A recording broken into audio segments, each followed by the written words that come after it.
how to roll down the windows and open the sunroof using only the key fob on most newer Honda vehicles. To change the remote window control settings along with other vehicle settings, you use the main infotainment display located in the center dashboard.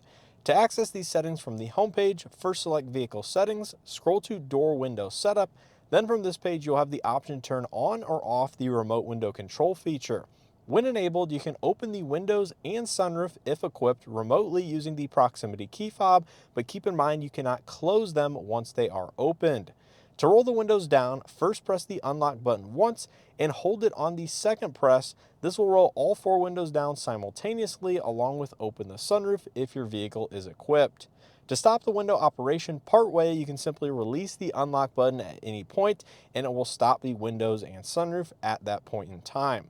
So that's how simple it is to control the windows using the proximity key fob on most newer Honda vehicles. If you guys enjoyed this video and or found it helpful, make sure to hit that like button below, subscribe if you haven't already. Make sure to check out the channel here for additional how-to videos on both Honda products as well as other manufacturers, and leave any questions or comments down in the comment section. I will do my best to answer them. And of course, as always, I hope to see you guys in the next one.